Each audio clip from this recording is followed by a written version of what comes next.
ਬਿਸਮਿਲ੍ਲਾਹਿਰ ਰਹਿਮਾਨ ਰਹੀਮ ਤੇ अस्सलाम वालेकुम। 10 ਨਵੰਬਰ ਤੇ ਪਾਕਿਸਤਾਨ ਦੇ ਵਿੱਚ ਇਤਵਾਰ ਦੀ ਦੁਪਹਿਰ ਤੇ ਅੱਜ ਦੇ ਪੰਜਾਬੀ ਵੀਲੌਗ 'ਚ ਚੜ੍ਹਦੇ ਤੇ ਲਹਿੰਦੇ ਪੰਜਾਬ ਦੇ ਸੱਜਣਾ ਤੇ ਮਿੱਤਰਾਂ, ਭੈਣਾਂ ਤੇ ਭਰਾਵਾਂ, ਮਾਵਾਂ ਤੇ ਬਜ਼ੁਰਗਾਂ ਨੂੰ ਜੀ ਆਇਆਂ ਨੂੰ। ਸਭ ਤੋਂ ਪਹਿਲੀ ਖਬਰ ਜਿੱਤੇ ਅਸੀਂ ਚਾਨਣ ਪਾਉਣਾ, ਉਹ ਚਾਨਣ ਤੇ ਨਹੀਂ ਪਾਉਣਾ ਪੈਣਾ ਬਲਕਿ ਖੰਗਣਾ ਪੈਣਾ। ਹਾਂਜੀ, ਤੁਸੀਂ ਨਿੱਕੇ ਹੁੰਦਿਆਂ ਤੋਂ ਇਹ ਗੱਲ ਸੁਣਦੇ ਆਏ ਹੋ ਵੀ ਜਿੰਨੇ ਲਾਹੌਰ ਨਹੀਂ ਤੱਕਿਆ ਉਹ ਜੰਮਿਆ ਹੀ ਨਹੀਂ। ਕਈ ਥਾਵਾਂ ਤੇ ਤੱਕਿਆ ਆਖਿਆ ਜਾਂਦਾ, ਕਈ ਥਾਵਾਂ ਤੇ ਵੇਖਿਆ ਆਖਿਆ ਜਾਂਦਾ। ਗੱਲ ਇੱਕੋ ਹੀ ਹੈ ਵੀ ਜਿਹਨੇ ਲਾਹੌਰ ਨਹੀਂ ਵੇਖਿਆ ਉਹ ਜੰਮਿਆ ਹੀ ਨਹੀਂ। ਇਹੀ ਗੱਲ ਅਸੀਂ ਸੁਣ ਕੇ ਤੇ ਵੱਡੇ ਹੋਏ। ਪਰ ਹੁਣ ਇਹਨਾਂ ਹੁਕਮਰਾਨਾਂ ਨੇ ਜਿਹੜੇ ਮਾਮਲਾਤ ਕੀਤੇ ਨੇ, ਕੁਝ ਇਹੋ ਜਿਹੇ ਕਰ ਦਿੱਤੇ ਨੇ ਵੀ ਉਹ ਮੁਹਾਵਰੇ ਵੀ ਸਾਡੇ ਬਦਲ ਗਏ ਨੇ। ਹੁਣ ਲੋਕੀ ਆਉਂਦੇ ਨੇ ਵੀ ਜਿਹਨੇ ਲਾਹੌਰ ਨਹੀਂ ਵੇਖਿਆ ਉਹ ਖੰਗਿਆ ਹੀ ਨਾ। ਹਾਂਜੀ, ਇਹ ਜੰਮਿਆਂ ਤੋਂ ਕੰਮ ਖੰਗਿਆ ਤੇ ਅਪੜ ਗਿਆ, ਕਿਉਂਕਿ ਹੁਣ ਜਿੰਨੀ ਕੁ ਉੱਥੇ ਸਮੋਗ ਹੈ, ਇੰਝ ਹੀ ਲੱਗਦਾ ਹੈ ਵੀ ਕੋਈ ਚੈਂਬਰ ਹੈ ਤੇ ਉਹਦੇ 'ਚ ਜ਼ਹਿਰੀਲੀ ਗੈਸ ਭਰ ਛੜੀ ਹੈ ਤੇ ਬੰਦਿਆਂ ਨੂੰ ਉਹਦੇ ਵਿੱਚ ਤਾਰ ਛੜਿਆ। ਜ਼ਾਹਿਰ ਹੈ ਚੈਂਬਰ ਨਿਕਲ ਜਿਹਾ ਹੁੰਦਾ ਤੇ ਇਹਨਾਂ ਪੂਰੇ ਲਾਹੌਰ ਨੂੰ ਹੀ ਚੈਂਬਰ ਬਣਾ ਛੱਡਿਆ। ਮਤਲਬ ਪੂਰਾ ਲਾਹੌਰ ਹੀ ਜਿਹੜਾ ਉਹਦਾ ਸ਼ਹਿਰ ਹੈ, ਬਲਕਿ ਡਿਵੀਜ਼ਨ ਹੈ ਪੂਰੀ, ਉਹਨੂੰ ਹੀ ਗੈਸ ਦਾ, ਜ਼ਹਿਰੀਲੀ ਗੈਸ ਦਾ ਚੈਂਬਰ ਬਣਾ ਛੜਿਆ ਤੇ ਬੰਦਿਆਂ ਨੂੰ ਉਹਦੇ ਵਿੱਚ ਲਾਕ ਕਰ ਛੜਿਆ। ਨਾ ਹੁਣ ਲੋਕੀ ਘਰ ਦੇ ਅੰਦਰ ਸਾਹ ਲੈ ਸਕਦੇ ਨੇ ਤੇ ਨਾ ਬਾਹਰ ਲੈ ਸਕਦੇ ਨੇ। ਪਰ ਜਿਹੜੇ ਤਗੜੇ ਬੰਦੇ ਨੇ ਉਹਨਾਂ ਦੇ ਘਰਾਂ ਦੇ ਹਿਸਾਬ ਇਸ ਤਰ੍ਹਾਂ ਦੇ ਨੇ ਵੀ ਕੋਈ ਨਾ ਕੋਈ ਫਿਲਟਰ ਸ਼ਿਲਟਰ ਅੰਦਰ ਏਅਰ ਪਿਉਰੀਫਿਕੇਸ਼ਨ ਲਾ ਲੈਂਦੇ ਨੇ। ਬਾਹਰ ਜਾਂਦੇ ਆ ਤਾਂ ਉਹਨਾਂ ਨੂੰ ਵੀ ਰੌਲਾ ਬਣਦਾ ਹੈ, ਅੱਖਾਂ ਸੜਦੀਆਂ ਨੇ, ਉਹਨਾਂ 'ਚੋਂ ਪਾਣੀ ਨਿਕਲਦਾ ਹੈ, ਫੇਫੜਿਆਂ ਦੇ ਕੈਂਸਰ ਹੋ ਰਹੇ ਨੇ, ਸਾਹ ਲੈ ਕੇ ਕੋਈ ਰਾਜ਼ੀ ਨਹੀਂ। ਨਾ ਕੋਈ ਸਿਆਣਾ ਨਾ ਕੋਈ ਨਿਆਣਾ ਬਾਹਰ ਨਹੀਂ ਜਾ ਸਕਦਾ। ਦਮੇ ਦੇ ਅਮਰਾਜ਼ ਦੇ ਵਿੱਚ ਬਹੁਤ ਸ਼ਦੀਦ ਇਜ਼ਾਫਾ ਹੋ ਗਿਆ ਤੇ ਲੋਕਾਂ ਦੀ ਜ਼ਿੰਦਗੀ ਦੇ ਵਿੱਚੋਂ, ਹਯਾਤੀ ਦੇ ਵਿੱਚੋਂ 10-10 ਸਾਲ ਐਵੇਂ ਹੀ ਕੱਟੀ ਜਾ ਰਹੇ ਨੇ। ਮਤਲਬ ਦੂਸਰੇ ਲਫ਼ਜ਼ਾਂ 'ਚ ਇਹੀ ਆਖੋ ਵੀ ਜੇ ਅਸੀਂ ਮਰਨ ਤੋਂ ਬਾਅਦ ਤੋਬਾ ਨਾਉਜ਼ ਬਿੱਲਾ ਦੋਜ਼ਖ ਵੇਖਣਾ ਸੀ ਤੇ ਇਹਨਾਂ ਸਾਨੂੰ ਦੁਨੀਆ 'ਚ ਹੀ ਦਿਖਾ ਦਿੱਤਾ ਹੈ ਵੀ ਦੋਜ਼ਖ ਇਹੋ ਜਿਹਾ ਹੁੰਦਾ ਹੈ। ਇੱਕ ਜ਼ਮਾਨੇ 'ਚ ਜਿਹਨੂੰ ਲਾਹੌਰ ਨੂੰ ਜੰਨਤ ਦਾ ਨਜ਼ਾਰਾ ਆਖਿਆ ਜਾਂਦਾ ਸੀ, ਬਾਗਾਂ ਦਾ ਸ਼ਹਿਰ ਸੀ, ਤੇ ਉਹਨੂੰ ਇਹਨਾਂ ਨੇ ਜਿਸ ਤਰੀਕੇ ਨਾਲ ਬੇਹੰਗਮ ਤਰੀਕੇ ਨਾਲ ਉੱਥੇ ਕੰਕਰੀਟ ਵਿਛਾਇਆ ਹਰ ਪਾਸੇ, ਬਗੈਰ ਕਿਸੇ ਤਰਤੀਬ ਤੋਂ, ਬਗੈਰ ਕਿਸੇ ਪਲੈਨਿੰਗ ਤੋਂ, ਜਿਸ ਤਰੀਕੇ ਨਾਲ ਉਸ ਸ਼ਹਿਰ ਨੂੰ ਇੱਕ ਸਮੁੰਦਰ ਬਣਾ ਛੜਿਆ ਕੰਕਰੀਟ ਦਾ। ਹੁਣ ਉੱਥੇ ਦਰਖਤ ਵੱਢ ਛੱਡੇ ਨੇ, ਹਰਿਆਲੀ ਹੈ ਕਿਤੇ ਨਹੀਂ, ਤੇ ਫਸਲਾਂ ਨੂੰ ਅੱਗ ਲੱਗਦੀ ਉਹਦੇ ਨਾਲ 10-20-30% ਉਹਦਾ ਜ਼ੁਮਾ ਹੈ। ਪਰ ਇਹ ਕੀ ਕਰਦੇ ਨੇ, ਚਲਾਕੀ ਕਰਦੇ ਨੇ ਵੀ ਸਾਰਾ ਹੀ ਕਸੂਰ ਜ਼ਿਮੀਂਦਾਰਾਂ ਤੇ ਪਾ ਦਿੰਦੇ ਨੇ ਵੀ ਇਹਨਾਂ ਫਸਲਾਂ ਸਾੜੀਆਂ ਨੇ ਤੇ ਆਪ ਪਤਲੀ ਗਲੀ ਨਿਕਲ ਜਾਂਦੇ ਨੇ। ਇਹਨਾਂ ਨੂੰ ਕੋਈ ਪੁੱਛੇ ਵੀ ਬਾਕੀ ਸਾਰੇ ਵੇਲੇ ਦੇ ਵਿੱਚ ਲਾਹੌਰ ਦੀ ਹਵਾ ਬੜੀ ਕੋਈ ਸਾਫ਼ ਹੁੰਦੀ ਹੈ। ਔਰ ਰੌਲਾ ਸਿਰਫ ਇਹ ਹੈ ਵੀ ਇਹ ਜਿਹੜਾ ਅਕਤੂਬਰ, ਨਵੰਬਰ, ਦਸੰਬਰ, ਇਹ ਜਿਹੜੇ ਮਹੀਨੇ ਨੇ, ਇਹ ਫਜ਼ਾ ਇਹੋ ਜਿਹੀ ਹੁੰਦੀ ਹੈ। ਚੇਤਾ ਕਰੋ ਨਾ ਕਿ ਜਦੋਂ ਸਮੋਗ ਨਹੀਂ ਸੀ ਹੁੰਦੀ ਉਦੋਂ ਵੀ ਫੌਗ ਤੇ ਹੁੰਦੀ ਸੀ ਨਾ, ਮਤਲਬ ਕਿ ਧੁੰਦ ਤੇ ਹੁੰਦੀ ਸੀ ਨਾ। ਇਹ ਹਾਲਾਤ ਹੀ ਐਸੇ, ਮੈਂ ਕੋਈ ਮੌਸਮੀਆਤ ਦਾ ਬੰਦਾ ਤਾਂ ਨਹੀਂ, ਲੇਕਿਨ ਸ਼ਾਇਦ ਡੈਂਸ ਹੁੰਦੀ ਹੈ ਹਵਾ, ਜਾਂ ਕਿਹੜਾ ਰੌਲਾ ਕਿ ਹਰ ਸ਼ੈ ਹਵਾ 'ਚ ਰੁਕੀ ਰਹਿੰਦੀ ਹੈ, ਉੱਡਦੀ ਨਹੀਂ ਜਿਵੇਂ ਗਰਮੀਆਂ 'ਚ ਉੱਡ ਜਾਂਦੀ ਹੈ। ਹੀਟ ਸ਼ਾਇਦ ਗਰਮੀਆਂ 'ਚ ਬਹੁਤੀ ਹੁੰਦੀ ਹੈ, ਹਵਾ ਸ਼ਾਇਦ ਹੌਲੀ ਹੁੰਦੀ ਹੈ। ਮੈਂ ਦੁਬਾਰਾ ਤੁਹਾਨੂੰ ਆਖਿਆ ਵੀ ਮੈਂ ਕੋਈ ਸਾਇੰਸਦਾਨ ਨਹੀਂ ਹੈ এনवायरमेंट ਦਾ, ਇਸ ਲਈ ਇਹਦੇ ਉੱਤੇ ਕੋਈ ਪੂਰੀ ਗੱਲ ਹੀ ਕਰ ਸਕਦਾ, ਜਿੰਨੀ ਕਰ ਸਕਦਾ ਤੁਹਾਡੇ ਸਾਹਮਣੇ। ਕੋਈ ਮੇਰੀ ਆਪਣੀ ਤਹਿਕੀਕ ਇਹਦੇ ਤੇ ਨਹੀਂ ਹੈਗੀ। ਲੇਕਿਨ ਇਸ ਮੌਸਮ ਦੇ ਵਿੱਚ ਵੈਸੇ ਹੀ ਧੁੰਦ ਹੁੰਦੀ ਹੈ ਤੇ ਉਹ ਸਮੋਕ ਜਦੋਂ ਉਹਦੇ ਨਾਲ ਰਲਦੀ ਹੈ, ਮਤਲਬ ਕਿ ਪੋਲੂਸ਼ਨ ਰਲਦੀ ਹੈ, ਤੇ ਹਰ ਸ਼ੈ ਜਾਮ ਹੋ ਜਾਂਦੀ ਹੈ। ਮਤਲਬ ਕਹਿਣ ਦਾ ਇਹ ਹੈ ਵੀ ਇਹ ਨਹੀਂ ਕਿ ਲਾਹੌਰ ਦੇ ਵਿੱਚ ਇਹਨਾਂ ਦਿਨਾਂ ਦੇ ਵਿੱਚ ਹੀ ਪੋਲੂਸ਼ਨ ਹੁੰਦੀ ਹੈ। ਪੋਲੂਸ਼ਨ ਤੇ ਪੂਰਾ ਸਾਲ ਹੀ ਹੁੰਦੀ ਹੈ, ਪਰ ਇਹਨਾਂ ਦਿਨਾਂ ਦੇ ਵਿੱਚ ਉਹ ਨਿਖਰ ਕੇ ਸਾਹਮਣੇ ਆ ਜਾਂਦੀ ਹੈ। ਇਹ ਬਗੈਰ ਕੁਝ ਕਰਨ ਤੋਂ ਜਾਂ ਨਾ ਕਰਨ ਦਾ ਬਹਾਨਾ ਬਣਾ ਕੇ ਤੇ ਸਾਰੀ ਗੱਲ ਜ਼ਿਮੀਂਦਾਰਾਂ ਤੇ ਪਾ ਕੇ ਵੀ ਉਹ ਫਸਲਾਂ ਸਾੜਦੇ ਨੇ ਤੇ ਪਤਲੀ ਗਲੀ ਨਿਕਲ ਜਾਂਦੇ ਨੇ, ਤੇ ਜਿਹੜੇ ਰਕਸ਼ੇ ਧੂਏ ਮਾਰਦੇ ਨੇ, ਬੱਸਾਂ ਧੂਏ ਮਾਰਦੀਆਂ ਨੇ, ਗੱਡੀਆਂ ਧੂਏ ਮਾਰਦੀਆਂ ਨੇ, ਫੈਕਟਰੀਆਂ ਧੂਏ ਮਾਰਦੀਆਂ ਨੇ, ਭੱਠੇ ਧੂਏ ਮਾਰਦੇ ਨੇ। ਕਿਹੜਾ ਐਸਾ ਕੰਮ ਹੈ ਜਿੱਥੇ ਅਸੀਂ ਇੰਟਰਨੈਸ਼ਨਲ ਜਿਹੜੇ ਕੋਡਸ ਨੇ ਜਾਂ ਇੰਟਰਨੈਸ਼ਨਲ ਸਟੈਂਡਰਡ ਨੇ ਉਹਨਾਂ ਨੂੰ ਅਸੀਂ ਕੋਈ ਆਬਜ਼ਰਵ ਕਰਨੇ ਆਪਣੇ ਸ਼ਹਿਰੀਆਂ ਲਈ। ਅੱਛਾ, ਇਹ ਕੋਈ ਸਾਡੇ ਨਾਲ ਨਵਾਂ ਕੰਮ ਨਹੀਂ ਹੋਇਆ, ਚਾਈਨਾ ਨਾਲ ਵੀ ਹੋਇਆ ਸੀ। ਉਹਨਾਂ 10-20 ਸਾਲ ਲਾ ਕੇ ਤੇ ਇਸ ਕੰਮ ਤੋਂ ਜਾਨ ਛੁਡਾ ਲਈ ਹੈ। ਉਹਨਾਂ ਐਸੇ ਇਕਦਾਮਾਤ ਲਏ ਨੇ, ਉੱਥੋਂ ਸਿੱਖਿਆ ਜਾ ਸਕਦਾ ਤੇ ਉਹ ਹੀ ਇਕਦਾਮਾਤ ਲੈ ਕੇ ਤੇ ਅਸੀਂ ਵੀ ਆਪਣੀ ਜਾਨ ਜਿਹੜੀ ਹੈ ਉਹ ਛੁਡਾ ਸਕਦੇ ਹਾਂ। ਅੱਛਾ ਜੀ, ਇਹ ਤੇ ਹੋ ਗਈ ਖਬਰ ਪਹਿਲੀ। ਤੁਹਾਨੂੰ ਕੁਝ ਵਿਖਾ ਵੀ ਦਿੱਤਾ ਵੀ ਉਹ ਜਿਹਨੇ ਲਾਹੌਰ ਨਹੀਂ ਤੱਕਿਆ ਉਹ ਜੰਮਿਆ ਹੀ ਨਹੀਂ, ਤੇ ਹੁਣ ਆਉਂਦੇ ਨੇ ਵੀ ਜਿਹਨੇ ਲਾਹੌਰ ਨਹੀਂ ਤੱਕਿਆ ਉਹ ਖੰਗਿਆ ਹੀ ਨਹੀਂ। ਤੇ ਇਹ ਗੱਲ ਤਾਂ ਤੁਹਾਨੂੰ ਸਮਝ ਆ ਗਈ। ਤੇ ਹੁਣ ਅਗਲੀ ਖਬਰ ਵਾਲੇ ਪਾਸੇ ਚੱਲਦੇ। ਅਗਲੀ ਖਬਰ ਇਹ ਹੈ ਕਿ ਪਾਕਿਸਤਾਨ ਨੇ 2 ਲੱਖ ਖੋਤੇ, ਹਾਂਜੀ ਖੋਤੇ ਖੁੱਲ ਗਏ ਘੁਮਾਰਾਂ ਦੇ। ਹਾਂਜੀ, ਉਹੀ ਗੱਲ ਬਣੀ ਇੱਥੇ। ਤੇ ਮੈਨੂੰ ਤਾਂ ਲੱਗਦਾ ਇਹਨਾਂ ਚੋਰੀ ਕਰਕੇ ਲੈ ਜਾਣੇ ਨੇ ਘੁਮਾਰਾਂ ਦੇ ਖੋਤੇ ਸਾਰੇ। 2 ਲੱਖ ਖੋਤੇ ਜਿਹੜੇ ਨੇ ਹਰ ਸਾਲ ਐਕਸਪੋਰਟ ਕਰਨੀ, ਉਹਨਾਂ ਦੀਆਂ ਖੱਲਾਂ ਵੀ ਐਕਸਪੋਰਟ ਕਰਨੀਆਂ ਨੇ। ਇਹਦਾ ਮਤਲਬ ਹੈ ਵੀ ਜੀਂਦੇ ਨਹੀਂ ਉੱਧਰ ਨੂੰ ਘੱਲਣੇ ਉਹਨਾਂ ਨੂੰ। ਮੇਰਾ ਮਤਲਬ ਹੈ ਵੀ ਛੁਰੀ ਫੇਰ ਕੇ ਤੇ ਇੱਥੇ ਉਹਨਾਂ ਦਾ ਗੋਸ਼ਤ ਕਰਕੇ ਤੇ ਉਹਨਾਂ ਦੀ ਖੱਲ ਜਿਹੜੀ ਉੱਥੇ ਘੱਲਣਾ ਹੈ। ਵੈਸੇ ਹੈਰਾਨ ਹੈ ਪੂਰੀ ਦੁਨੀਆ ਜਿਹੜੀ ਉਹ ਟੈਕਨੋਲੋਜੀ ਵੇਚਣ ਰਹੀ ਹੈ, ਤੇ ਟੈਕਨੋਲੋਜੀ ਦਾ ਕੰਮ ਕਿੱਥੋਂ ਦਾ ਕਿੱਥੇ ਅਪੜ ਗਿਆ। ਇਹ ਜ਼ਰਾ ਇੱਕ ਵੀਡੀਓ ਵੀ ਵੇਖ ਲਓ, ਪਹਿਲੋਂ ਵੇਖ ਲਓ ਫਿਰ ਇੱਥੇ ਤਜਜ਼ੀਆ ਕਰਨੀ।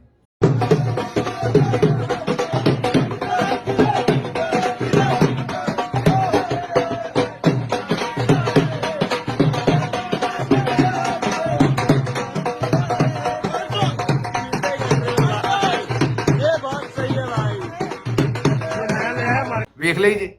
ਇਹ ਵੀਡੀਓ ਤੁਹਾਨੂੰ ਆਪੇ ਦੱਸਣ ਡਈ ਹੈ ਵੀ ਦੁਨੀਆ ਬਾਰਕੋਡ ਜਿਹੜੇ ਨੇ ਉਹਨਾਂ ਨੂੰ ਸਕੈਨ ਕਰਦੀ ਹੈ ਤੇ ਹੁਣ ਲਾਗ ਜਿਹੜੇ ਨਾ ਵਿਆਹਾਂ ਤੇ ਢੋਲ ਵਜਾਉਣ ਵਾਲਿਆਂ ਦੇ ਲਾਗ ਜਿਹੜੇ ਨੇ ਉਹ ਵੀ ਟੈਕਨੋਲੋਜੀ ਦੇ ਥਰੂ ਲੋਕ ਪੇ ਕਰਨ ਡਏ ਤੇ ਅਸੀਂ ਇਸ ਵੇਲੇ ਵੀ ਖੋਤੇ ਐਕਸਪੋਰਟ ਕਰਨ ਡਏ ਤੇ ਇਹ ਸਾਡੀ ਸੂਰਤ ਹਾਲ ਹੈ ਤੇ ਮੇਰੇ ਖਿਆਲ ਇਹੀ ਰਹਿਣੀ ਹੈ ਸਾਡੀ ਸੂਰਤ ਹਾਲ ਜੋ ਸਾਡੇ ਮਾਮਲਾਤ ਹੈ। ਅੱਛਾ ਜੀ, ਇਹ ਅਗਲੀ ਖਬਰ ਲਾਹੌਰ ਦੇ ਵਿੱਚੋਂ ਹੈ। ਇਹ ਮੌਲਾਨਾ ਸ਼ਹਿਰਬਾਨੋ ਨਕਵੀ ਸਾਹਿਬ ਆ, ਐਡੀ ਬਰੀਕ ਬਾਨੋ ਹੈ। ਇਹ ਨਵੀਂ ਮੁਸੀਬਤ ਹੈ ਬਾਜੀ, ਇਹ ਹਰ ਥਾਂ ਦੇ ਉੱਤੇ ਪਤਾ ਨਹੀਂ ਕੀ ਕਰਦੀ ਫਿਰਦੀ ਹੈ। ਮੈਂ ਤੇ ਕੋਈ ਤਬਸਰਾ ਤਾਂ ਫਿਰ ਨਹੀਂ ਕਰ ਸਕਦਾ, ਉਹਦੀ ਵਜ੍ਹਾ ਮੈਂ ਕੋਈ ਮੌਲਵੀ ਨਹੀਂ ਹੈਗਾ ਤੇ ਮੈਂ ਨਾ ਕੋਈ ਆਲਮ ਹੈ ਤੇ ਨਾ ਕੋਈ ਫਤਵੇ ਦੇ ਸਕਦਾ ਹੈ ਤੇ ਮੈਂ ਮਾੜੀ ਜੀ ਗੱਲ ਕਰਤੀ ਹੈ ਨਾ ਵੈਸੇ ਆਖਣਾ ਵੀ ਉਹ ਮੇਰੇ ਤੇ ਨਾ ਫਤਵਾ ਦੇ ਦਿੱਤਾ, ਇਸ ਲਈ ਮੈਂ ਤੇ ਮੈਨੂੰ ਨਹੀਂ ਪਤਾ। ਹੋ ਸਕਦਾ ਬਿਲਕੁਲ ਹੈ ਇਸਲਾਮ ਦੇ ਮੁਤਾਬਕ ਹੀ ਕਰ ਰਹੇ ਹੋਣ ਜੋ ਕਰ ਰਹੇ ਨੇ, ਲੇਕਿਨ ਮੈਨੂੰ ਸਮਝ ਨਹੀਂ ਆਈ ਕਿ ਮਸੀਤੇ ਜਾ ਕੇ ਬਹਿਣ ਦਾ ਇਹਨਾਂ ਦਾ ਕੀ ਕੰਮ ਹੈ। ਨਵਾਂ ਕਿਹੜਾ ਡਰਾਮਾ ਹੈ ਇਹ? ਮਤਲਬ ਕਿਸੇ ਡਰਾਮੇ ਦੇ ਸੈੱਟ ਤੇ ਨੇ ਜਾਂ ਅਸਲ ਮਸਜਿਦ ਹੈ ਜਾਂ ਇਹ ਬਰੀਕ ਬਾਨੋ ਦਾ ਕੀ ਕੰਮ ਹੈ ਉੱਥੇ ਜਾ ਕੇ ਮਸੀਤੇ ਬਹਿਣ ਦਾ? ਇਹ ਕਚਹਿਰੀ ਲਾਉਣੀ, ਆਪਣੇ ਦਫ਼ਤਰ ਲਾਓ, ਮਸੀਤਾਂ ਜਾ ਕੇ ਕਚਹਿਰੀਆਂ ਲਾਉਣੀਆਂ ਨੇ ਤੁਸੀਂ। ਕਹਿਣ ਦਾ ਮਤਲਬ ਮੇਰਾ ਇਹ ਹੈ ਵੀ ਜੇ ਇਨਸਾਫ ਤੁਸੀਂ ਦਿਓ ਤਾਂ ਤੁਹਾਨੂੰ ਮਸੀਤਾਂ ਨੂੰ ਜਾਣ ਦਾ ਕੀ ਕੰਮ ਹੋਵੇ? ਜੋ ਕੁਝ ਤੁਸੀਂ ਕਰਨ ਡਏ ਹੋ ਐਡੇ ਕੋਈ ਬੇਸ਼ਰਮ ਨੇ ਔਰ ਐਡੇ ਕੋਈ ਬੇਹਿਆ ਨੇ। ਤੁਹਾਡੇ ਸਾਹਮਣੇ ਲਾਹੌਰ ਦੀ ਖਬਰ ਰੱਖਦੇ, ਦੂਰ ਦੀ ਨਹੀਂ, ਤੁਹਾਡੇ ਸਾਹਮਣੇ ਲਾਹੌਰ ਦੀ ਖਬਰ ਰੱਖਦੇ ਹੈ ਕਿ ਬੰਦੇ ਕਿਸੇ ਦਾ ਬੱਚੇ ਦਾ ਕਿਸੇ ਦੇ ਨਾਲ ਤੂੰ ਮੈਂ ਹੋ ਗਈ ਤੇ ਉਹ ਝਗੜਾ ਜਿਹੜਾ ਉੱਥੇ ਪੁਲਿਸ ਪਹੁੰਚ ਗਈ। ਪੁਲਿਸ ਨੇ ਉਹਨੂੰ ਚੁੱਕ ਕੇ ਤੇ ਉਹਦੇ ਤੇ ਉਹਨੂੰ ਅਗਵਾ ਕਰ ਲਿਆ। ਨੌਜਵਾਨ ਉਹਦੇ ਕੋਲੋਂ 35 ਲੱਖ ਰੁਪਏ ਦਾ ਤਵਾਨ ਲਿਆ। ਘਰ ਵਾਲਿਆਂ ਨੂੰ ਆਖਿਆ ਵੀ ਇਹਨੂੰ ਤਦ ਛੱਡਾਂਗੇ, ਕੋਈ ਜੁਰਮ ਹੋਰ ਨਹੀਂ ਸੀ, ਕੋਈ ਬੰਦਾ ਨਹੀਂ ਸੀ ਮਾਰਿਆ, ਕੋਈ ਡਰੱਗਸ ਨਹੀਂ ਸੀ ਵੇਚੀਆਂ, ਸਿਰਫ ਤੂੰ ਤਕਾਰ ਹੋ ਗਈ ਸੀ। ਉਹਦੇ ਤੇ ਮੁੰਡਾ ਅਗਵਾ ਕਰ ਲਿਆ। ਲੋਕੀ ਸ਼ਰੀਫ ਸਨ ਵਿਚਾਰੇ ਘਰ ਵਾਲੇ, ਉਹਨਾਂ ਨੇ ਆਖਿਆ ਵੀ ਬੰਦਾ ਛੱਡ ਦਿਓ, ਰੱਖਿਆ 35 ਲੱਖ ਦਾ ਤਵਾਨ ਦਿਓ। ਉਹਨਾਂ ਆਪਣੀ ਗੱਡੀ ਵੇਚੀ ਵਿਚਾਰਿਆਂ ਨੇ ਤੇ ਚੋਰੀ ਛੁਪੇ ਗੱਡੀ ਵੇਚ ਕੇ ਤੇ ਡਰਦਿਆਂ ਉਹਨਾਂ ਨੂੰ 35 ਲੱਖ ਰੁਪਈਆ ਦੇ ਦਿੱਤਾ। ਫੇਰ ਮੁੰਡਾ ਛੱਡਿਆ ਤੇ ਹੁਣ 7 ਮਹੀਨੇ ਤੋਂ ਬਾਅਦ ਇਸੇ ਪੁਲਿਸ ਨੂੰ ਜਿਹੜੀ ਮਸੀਤਾਂ 'ਚ ਬਹਿ ਕੇ ਇਹ ਜਿਹੜੀ ਬੇਸ਼ਰਮ ਪੁਲਿਸ ਮਸੀਤਾਂ ਦੇ ਵਿੱਚ ਬਹਿ ਕੇ ਤੇ ਖੁੱਲੀਆਂ ਕਚਹਿਰੀਆਂ ਕਰਨ ਦੀ ਇਹ ਬਗੈਰਤ ਜਿਹੜੇ ਨੇ ਇਹਨਾਂ 7 ਮਹੀਨਿਆਂ ਤੋਂ ਬਾਅਦ ਉਸ ਟੱਬਰ ਦਾ ਮੁਕੱਦਮਾ ਦਰਜ ਕੀਤਾ। ਤੁਹਾਡੇ ਸਾਹਮਣੇ FIR ਰੱਖਣ ਡਏ ਆ ਕਿ ਇਹਨਾਂ ਦੇ ਆਪਣੇ ਪੁਲਿਸ ਵਾਲਿਆਂ ਨੇ 35 ਲੱਖ ਰੁਪਈਆ ਜਿਹੜਾ ਤਵਾਨ ਲਿਆ। ਮਤਲਬ ਅਗਰ ਤੁਸੀਂ ਇਨਸਾਫ ਫਰਾਹਮ ਕਰੋ ਤੇ ਮੈਨੂੰ ਦੱਸੋ ਵੀ ਲੋਕੀ ਕਿਉਂ ਜਾਣਗੇ? ਮਤਲਬ ਲੋਕਾਂ ਨੂੰ ਮਸੀਤਾਂ 'ਚ ਤੁਹਾਨੂੰ ਜਾਣ ਦੀ ਕੀ ਲੋੜ ਹੈ? ਲੋਕਾਂ ਨੂੰ ਉਹਨਾਂ ਦੇ ਥਾਣਿਆਂ ਦੇ ਵਿੱਚ ਤੇ ਆਪਣੇ ਦਫ਼ਤਰਾਂ 'ਚ ਇਨਸਾਫ ਦਿਓ, ਉੱਥੇ ਨਹੀਂ ਦੇਣਾ। ਨਵੀਆਂ ਸ਼ਰਾਰਤਾਂ ਕਰਨੀਆਂ ਨੇ, ਨਵੇਂ ਡਰਾਮੇ ਕਰਨੇ ਨੇ, ਨਵੀਂ ਟਿਕਟੌਕ ਬਣਾਉਣੀ ਹੈ, ਫੈਸ਼ਨੇਬਲ ਕਰ ਛੱਡਿਆ ਹਰ ਚੀਜ਼ ਨੂੰ। ਇਹ ਹੁਣ ਮੇਰਾ ਖਿਆਲ ਹੈ ਜਿਵੇਂ ਤੁਸੀਂ ਵੇਖਿਆ ਪਹਿਲਾਂ ਮਸੀਤਾਂ ਦੇ ਵਿੱਚ ਜਾ ਕੇ ਲੋਕ ਫੋਟੋ ਸ਼ੂਟ ਕਰਨਾ ਸ਼ੁਰੂ ਹੋ ਗਏ ਨੇ। ਸਾਡੇ ਤੇ ਲੋਕਾਂ ਨੂੰ ਰੱਬ ਦੇਵੇ ਇਹ ਵੀ ਮੇਰਾ ਖਿਆਲ ਜਿਹੜੀ ਬਰੀਕ ਬਾਨੋ ਇਹਨੂੰ ਲੱਗਾ ਵੀ ਮੇਰਾ ਖਿਆਲ ਜਿਹੜੀ ਟਿਕਟੌਕ ਹੈ ਬਹੁਤੀ ਚੱਲੇਗੀ, ਮੈਂ ਮਸੀਤੇ ਜਾ ਕੇ ਬਹਿ ਕੇ ਕੰਮ ਕਰ ਲੈਣੀ। ਉਹ ਵੀ ਬਹਿ ਗਈ ਹੈ ਹੁਣ, ਕਿਤੇ ਉੱਥੇ ਜਮਾਤ ਹੀ ਨਾ ਕਰਾਉਣ ਲੱਗ ਪਏ ਜੋ ਮੈਨੂੰ ਸੂਰਤ ਹਾਲ ਨਜ਼ਰ ਆਉਣ ਰਹੀ ਹੈ। ਅੱਛਾ ਜੀ, ਅੱਗੇ ਚਲੋ ਅਗਲੀ ਖਬਰ ਤੁਹਾਡੇ ਸਾਹਮਣੇ ਰੱਖਦੇ ਜੀ। ਅਗਲੀ ਖਬਰ ਇਹ ਹੈ ਕਿ ਜਿਹੜੇ ਸਾਡੇ ਆਪਣੇ ਵਜ਼ੀਰ ਖਜ਼ਾਨਾ ਸਾਹਿਬ ਨੇ ਨਾ ਜੀ, ਆਪਣੇ ਕਿਸੇ ਹੋਰ ਦੇ ਨਹੀਂ, ਔਰੀ ਸਾਹਿਬ, ਔਰੰਗਜ਼ੇਬ ਉਰਫ ਔਰੀ ਸਾਹਿਬ, ਉਹਨਾਂ ਨੇ ਆਵਾਮ ਨੂੰ ਆਖਿਆ ਵੀ ਰੌਲਾ ਪਾਓ, ਦੱਸੋ ਹੁਕੂਮਤ ਨੂੰ ਵੀ ਅਸੀਂ ਟੈਕਸ ਨਹੀਂ ਦੇ ਸਕਦੇ। ਬੱਲੇ ਹੋ ਸ਼ੇਰ ਬਗਿਆ, ਤੇਰਾ ਕੰਮ ਠੀਕ ਹੈ। ਇਹ ਭਾਈ ਹੋਣੀ ਜਿਹੜੇ ਨੇ ਇਹ ਨੀਦਰਲੈਂਡ ਦੇ ਮਤਲਬ ਕਿ ਹਾਲੈਂਡ ਦੇ ਸ਼ਹਿਰੀ ਸਨ। ਸ਼ਹਿਰੀਅਤ ਇਹਨਾਂ ਦੇ ਕੋਲ ਸੀ ਤੇ ਫਿਰ ਇਹਨਾਂ ਨੂੰ ਉੱਥੋਂ ਲਿਆ ਕੇ ਤੇ ਮੇਰਾ ਮਤਲਬ ਇੱਥੇ ਪਹਿਲਾਂ ਬੈਂਕ 'ਚ ਨੌਕਰੀ ਕਰਦੇ ਸਨ ਤੇ ਫਿਰ ਵਜ਼ੀਰ ਖਜ਼ਾਨਾ ਬਣਾਇਆ। ਇਹ ਹੁਣ ਲੋਕਾਂ ਨੂੰ ਆਉਂਦੇ ਨੇ ਹੋਰ ਟੈਕਸ ਦਿਓ, ਹੋਰ ਟੈਕਸ ਦਿਓ ਤਾਂ ਕਿ ਜੋ 3-3 ਕਰੋੜ ਦੇ ਗੱਡੀਆਂ ਦੇ ਟਾਇਰ ਪੈ ਸਕਣ। 에ਅਰਫੋਰਸ ਵਾਲਿਆਂ ਨੂੰ ਟੈਕਸ ਦੇ ਕੇ ਤੇ ਜਹਾਜ਼ ਲੈ ਕੇ ਦਿਓ, ਫਿਰ ਉਸ ਜਹਾਜ਼ ਤੇ ਉਹ ਬਾਜੀ ਮਰੀਮ ਨੂੰ ਘੱਲਣ ਉੱਥੇ ਆਪਣਾ ਜਨੀਵਾ ਸਵਿਟਜ਼ਰਲੈਂਡ ਦੇ ਵਿੱਚ। ਟੈਕਸ ਬਿਲਕੁਲ ਬੜਾ ਜ਼ਰੂਰੀ ਹੈ ਟੈਕਸ ਦੇਣਾ। ਬਹਰਹਾਲ ਇਹਨਾਂ ਕੋਲੋਂ ਜਿਸ ਵੇਲੇ ਸਖਤ ਸਵਾਲ ਹੋਏ ਤਾਂ ਉਹਨਾਂ ਆਖਿਆ ਵੀ ਆਵਾਮ ਨੂੰ ਚਾਹੀਦਾ ਵੀ ਉਹ ਰੌਲਾ ਪਾਏ ਤੇ ਹਕੂਮਤ ਨੂੰ ਦੱਸੇ ਵੀ ਅਸੀਂ ਟੈਕਸ ਨਹੀਂ ਦੇ ਸਕਦੇ, ਸਾਡੀ ਬੱਸ ਹੋ ਗਈ ਹੈ ਤੇ ਫਿਰ ਤੁਹਾਡੀ ਕੋਈ ਗੱਲ ਬਣੇਗੀ। ਉਂਝ ਤੁਹਾਡੀ ਗੱਲ ਨਹੀਂ ਬਣਨੀ। ਨਾਲ ਇਹਨਾਂ ਉੱਥੇ ਬੈਠਿਆਂ ਇਹ ਵੀ ਦੱਸ ਦਿੱਤਾ ਵੀ ਹੁਣ ਸਾਨੂੰ ਦੁਨੀਆ ਦਾ ਕੋਈ ਮੁਲਕ ਨਾ ਸਾਨੂੰ ਹੁਣ ਕਰਜ਼ਾ ਦੇ ਰਿਹਾ, ਨਾ ਡਿਪੋਜ਼ਿਟ ਦੇ ਰਿਹਾ ਤੇ ਨਾ ਰੋਲ ਓਵਰ ਦੇ ਰਿਹਾ। ਮਤਲਬ ਸਾਡੇ ਹਾਲਾਤ ਏਡੇ ਭੈੜੇ ਹੋ ਗਏ ਨੇ। ਦੂਜੇ ਪਾਸੇ ਚੌਧਰੀ ਸਾਹਿਬ ਸਾਨੂੰ ਆਂਦੇ ਸਨ ਵੀ 100 ਅਰਬ ਡਾਲਰ ਦੀ ਜਿਹੜੀ ਹੈ ਉਹ ਤੁਹਾਡੇ ਸਰਮਾਇਆਕਾਰੀ ਜਿਹੜੀ ਹੈ ਉਹ ਹੁਣ ਛੇਤੀ ਹੋ ਜਾਣੀ। ਅੱਛਾ ਜੀ, ਅਗਲੀ ਖਬਰ ਜਿਹੜੀ ਤੁਹਾਡੇ ਸਾਹਮਣੇ ਰੱਖਣੀ ਉਹ ਖਬਰ ਇਹ ਹੈ ਕਿ ਸਾਡੇ ਜਿਹੜੇ ਖਵਾਜਾ ਆਸਿਫ ਸਾਹਿਬ ਨੇ ਵਜ਼ੀਰ ਦਿਫਾ, ਉਹਨਾਂ ਇੱਕ ਬਿਆਨ ਠੋਕਿਆ। ਉਹਨਾਂ ਆਖਿਆ ਜੀ ਭਾਰਤ ਜਿਹੜਾ ਨਾ ਪ੍ਰੋਕਸੀਜ਼ ਦੇ ਜ਼ਰੀਏ ਪਾਕਿਸਤਾਨ 'ਚ ਹਾਲਤ ਜੰਗ 'ਚ ਹੈ। ਮਤਲਬ ਖੁਦਾ ਕਰਕੇ ਇਹਨਾਂ ਨੇ ਹੁਣ ਪਤਾ ਨਹੀਂ ਕਿੰਨੇ ਚਿਰ ਬਾਅਦ ਬਿਆਨ ਦਿੱਤਾ ਵੀ ਹਿੰਦੁਸਤਾਨ ਜਿਹੜਾ ਨਾ ਪ੍ਰੋਕਸੀਜ਼ ਦੇ ਥਰੂ ਪਾਕਿਸਤਾਨ ਨਾਲ ਜੰਗ ਕਰ ਰਿਹਾ ਹੈ। ਬੱਲੇ ਬਈ ਸ਼ੇਰ ਬਗਿਓ।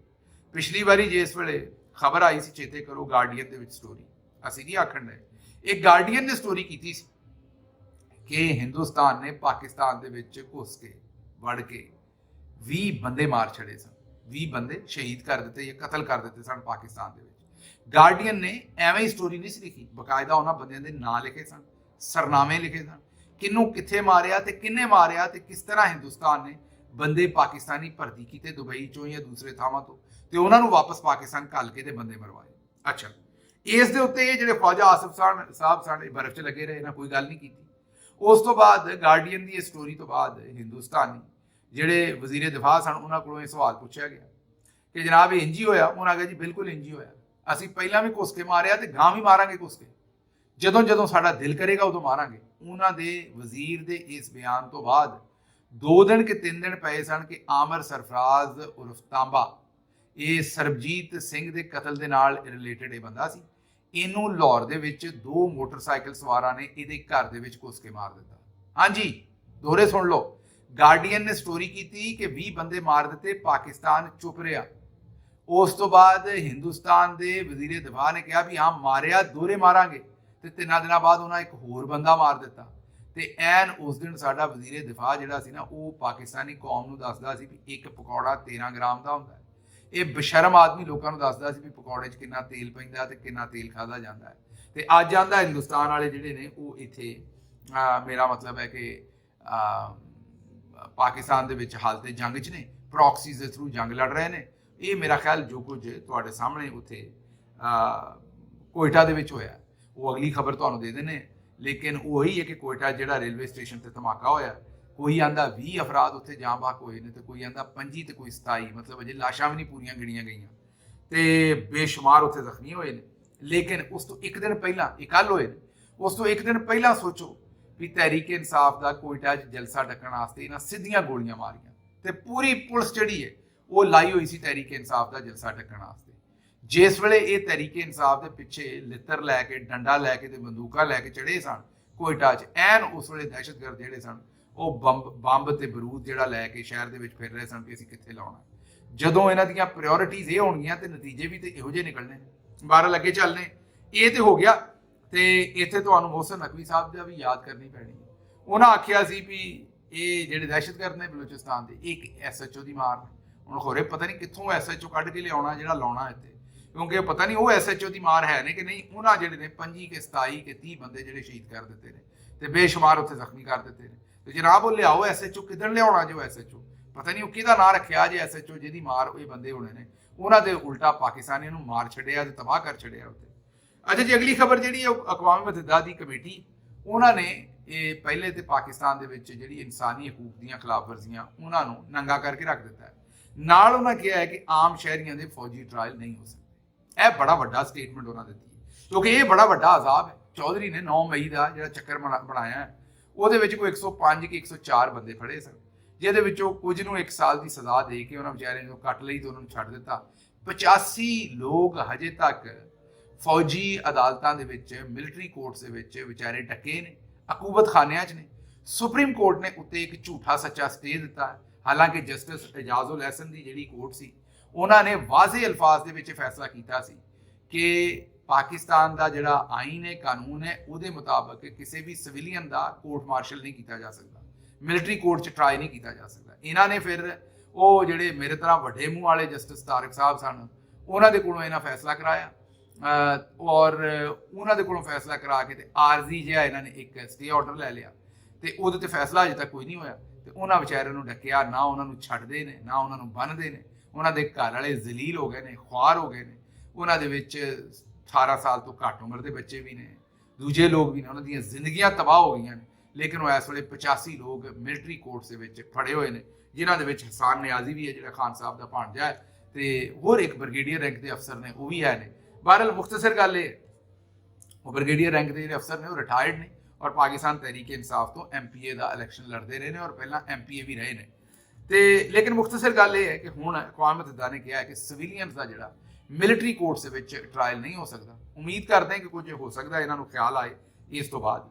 ਅੱਛਾ ਜੀ, ਕਾਜ਼ੀ ਫਾਇਜ਼ ਈਸਾ ਸਾਹਿਬ ਦੇ ਜਾਣ ਤੋਂ ਬਾਅਦ ਜਿਹੜੀਆਂ ਦਹਿਸ਼ਤਗਰਦੀ ਦੀਆਂ ਅਦਾਲਤਾਂ ਨੇ ਉਹਨਾਂ ਨੂੰ ਹੁਣ ਕੁਝ ਖਿਆਲ ਆਇਆ ਤੇ ਉਹਨਾਂ ਠੱਕਾ ਠੱਕ ਚਲਾਨ ਜਮ੍ਹਾਂ ਕਰਵਾਉਣੇ ਸ਼ੁਰੂ ਕਰ ਦਿੱਤੇ।